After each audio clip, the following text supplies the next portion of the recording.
بسم اللہ الرحمن الرحیم اللہم صلی علی محمد و آل محمد۔ اسرائیلی بربریت اپنے عروج پر پہنچ چکی ہے اور غزہ میں جو اسرائیلی فوج ہے اس نے باقاعدہ طور پر زمینی جو حملے ہیں ان کا آغاز کر دیا ہے، اور اس زمینی حملے میں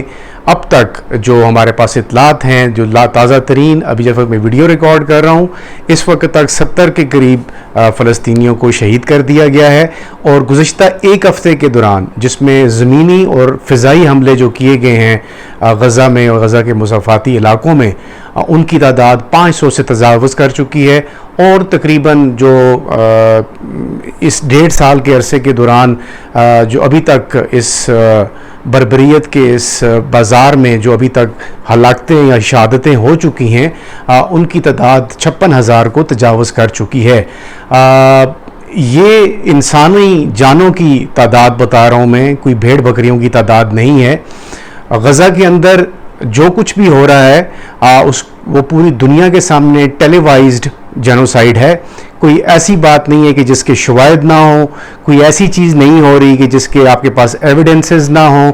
یہ روز کی بنیاد پر ہو رہا ہے۔ اور جیسا پچھلے ویلاگز میں یہ ذکر کرتا رہا ہوں کہ جن لوگوں کو ہم اپنا حکمران کہتے ہیں، جو طاقتور لوگ ہیں، جو عالم اسلام کے بڑے بڑے جو ملک ہیں، ان کی جو خاموشی ہے یا ان کی جو پالیسی ہے وہ ایک لمحہ فکریہ ہے، وہ ایک سوالیہ نشان کی طرح ہے۔ OIC ہو، یونائٹڈ نیشن ہو یا کوئی بھی فورم ہو، فلسطین کے لیے کسی بھی فورم سے کوئی آواز نہیں سنی گئی۔ اور اب تو جو اقوام متحدہ کے سیکرٹری جنرل ہیں انتونیو گوتریس، وہ بھی بے بس نظر آتے ہیں۔ ہم نے گزشتہ ہر ہفتے میں وہ ہر تیسرے دن ان کی کوئی نہ کوئی سٹیٹمنٹ آتی ہے، تو اب بھی ان کی تازہ ترین جو سٹیٹمنٹ آئی ہے اس میں وہ یہی کہہ رہے ہیں کہ سیز فائر ہونا چاہیے، اور جو غزہ کے اندر ظلم ہے اس کو ختم ہونا چاہیے، اور جو محاصرہ ہے اس غزہ کا اس کو ختم ہونا چاہیے، کیونکہ وہ لوگ جو اسرائیل کی بربریت سے، اسرائیلی فوج کی بمباری سے یا ان کے اٹیک سے جو لوگ شہید ہو رہے ہیں، جو اپنی جانیں گنوا رہے ہیں، ان کے ساتھ ساتھ ایک ایسی بہت بڑی تعداد ہے لوگوں کی جو تھاؤزنڈز میں ہیں، ہزاروں کی تعداد میں وہ لوگ ہیں جو وہاں سے نقل مکانی کر کے سیف پلیسز پہ گئے ہیں۔ اب ان سیف پلیسز پہ بھی اسرائیل نے باقاعدہ طور پر زمینی حملہ شروع کر دی ہے، اور ان زمینی حملوں میں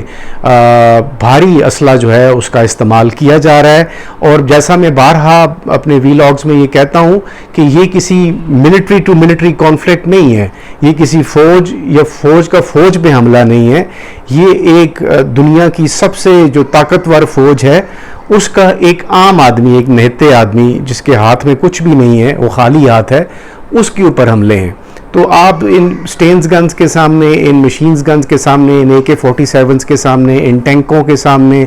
ان جیٹس کے سامنے جو بمباری کرتے ہیں، ان کے سامنے آپ کیسے کچھ کر سکتے ہیں؟ تو بہت اس وقت جو سچویشن ہے غزہ میں وہ انتہائی خطرناک صورتحال اختیار کر چکی ہے۔ خاص طور کے اوپر صرف یہ جو اٹیکس ہیں، یہ نہ صرف زمینی حملوں کے بعد جو صورتحال پیدا ہو چکی ہے، اس میں یہ سیج جو ہے، معاصرہ ہے اس غزہ کا، نہ صرف بمباری بلکہ اس غزہ کے معاصرے نے بھی کافی مشکلات جو ہیں وہ پیدا کر دی ہیں لوگوں کے لیے، جتنے بھی لوگ اس وقت وہاں پر موجود ہیں۔ اور دنیا کی طرف سے جیسا میں نے کہا، ڈونلڈ ٹرمپ ابھی ریسنٹلی جو یونائٹڈ اسٹیٹس کے صدر ہیں، اور جو اسرائیل ہے وہ ان کی امریکہ کی ناجائز اولاد ہے، اور امریکہ کے ہی ایما پر یہ سارا کچھ وہاں پر کیا جا رہا ہے۔ جو عرب کنٹریز ہیں جن کی یہ ذمہ داری ہے وہ ماں سوائے عیاشیوں کے اور کچھ بھی نہیں کر رہے، اور ڈونلڈ ٹرمپ کی خدمات کو جو ہے وہ سراہ رہے ہیں اور ان کی خدمتیں کر رہے ہیں، اور ان کے سامنے اپنے آپ کو ایسا پیش کر رہے ہیں کہ آپ سے زیادہ کلوز ہمارا ہے ہی کوئی نہیں، آپ سے زیادہ پیارا ہمارا ہے ہی کوئی نہیں۔ یہ آوازیں جو عالم اسلام سے اٹھنی چاہیے وہ ویسٹ میں سے اٹھ رہی ہیں، اور افسوس یہ ہے کہ مسلمان سویا ہوا ہے اور کسی قسم کی بھی جو آواز ہے وہ کہیں سے بھی بیدار نہیں ہو رہی۔ ماں سوائے اسلامک کنٹریز میں ایران ایک واحد ملک ہے جس نے ہر فورم پر ہر روز یہ آواز اٹھائی ہے، اور پاکستان میں بھی ایک مخصوص طبقہ ہے جو غزہ کے اوپر بات کر رہا ہے. میں جماعت اسلامی کی مثال ضرور پیش کروں گا. اس پوری دنیا میں جب ظلم اور بربریت کا بازار گرم ہے تو کم از کم اس جماعت کا نام ضرور لینا چاہیے جو اور کچھ نہیں کر سکتے تو کم از کم اپنے اینڈ پر وہ ہر ہفتے میں، ہر مہینے میں بڑی ریلیاں نکالتے ہیں، احتجاج کرتے ہیں، سڑکوں پر لاتے ہیں اپنے بچوں کو، اپنی عورتوں کو. یہ کوئی معمولی بات نہیں ہے. تو اس لیے جماعت اسلامی کا کریڈٹ بنتا ہے، اور اسی طرح جو دیگر رائٹس گروپس ہیں وہ بھی اپنا اپنا جو ہے وہ ان پٹ دیتے ہیں. یہ ہسٹری لکھی جا رہی ہے، ایسی بات نہیں ہے. میں اور آپ اگر خاموش ہیں اور ہم اور کچھ نہیں کر سکتے تو کم از کم میں بارہا یہ بات کہتا ہوں کہ کم از کم مظلوم کی آواز بننا ہمارا فرض ہے. ایز اے مسلمان ہمیں کم از کم ان کی آواز بننا چاہیے. بہت سارے لوگ ہیں جو یہاں سے جو فلسطینی ڈسپلیسڈ ہیں، جو غزہ کے وہ لوگ جو معصوم بچے، عورتیں، بے گھر لوگ، ان کے لیے یہاں سے وہ مختلف امداد بھی پہنچا رہے ہیں، اور یہ کنٹریبیوشنز بھی کی جا سکتی ہیں اگر کوئی چاہے تو.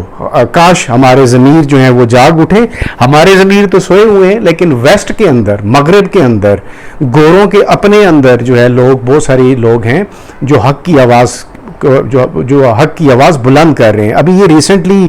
جارج واشنگٹن یونیورسٹی ہے، اس میں گریجویٹ تھی لڑکی ہے، اس نے اپنی جو سرمنی ہے جو گریجویشن کی، اس میں بڑا کیٹیگوریکلی اس سرمنی کے اندر جو اس کو تقریر کرنے کا موقع ملا تو اس نے اپنی تقریر میں یہ بات کی کہ میں اس یونیورسٹی جس سے میں یہ ڈگری حاصل کر رہی ہوں، اس یونیورسٹی کا چونکہ جو فنانشل سپورٹ ہے، وہ مالی جو امداد ہے وہ جاتی ہے اسرائیلی فوج کو، تو اس لیے میں یہ یونیورسٹی کی ڈگری نہیں لینا چاہتی اور مجھے اس سے کوئی سروکار نہیں ہے. دنیا جو ہے وہ خاموش تماشائی بنی ہوئی ہے، اور وہاں پر معصوم بچوں کو، عورتوں کو، مردوں کو بے دردی سے قتل کیا جا رہا ہے. اور اس قتل و غارت پر جو امریکہ جیسا ملک ہے جو اپنے آپ کو ہیومن رائٹس کا چیمپئن مانتا ہے اور دنیا میں وہ امن کی بات کرتا ہے، اس کا پریزیڈنٹ جگہ جگہ پر امن کی بات کرتا ہے، وہ پاکستان اور انڈیا کے درمیان سیز فائر کی بات ہو یا دنیا کے دیگر ملکوں میں جو امن کی وہ ایک لاپتے ہیں، وہ اپنی جگہ پر، لیکن جو ان کا اصل چہرہ ہے وہ اگر آپ نے دیکھنا ہے تو وہ آپ جا کر اسرائیل میں دیکھیں، آپ وہ جا کر آپ غزہ میں دیکھیں جہاں پر امریکی سپورٹ سے، امریکی اسلحے سے، امریکی ڈالر سے، امریکی فنانشل سپورٹ سے جو اسرائیلی فوجیں ہیں وہ نہتے شہریوں کو کے قتل میں ملوث ہیں اور دن رات ان کو وہ قتل کر رہی ہیں.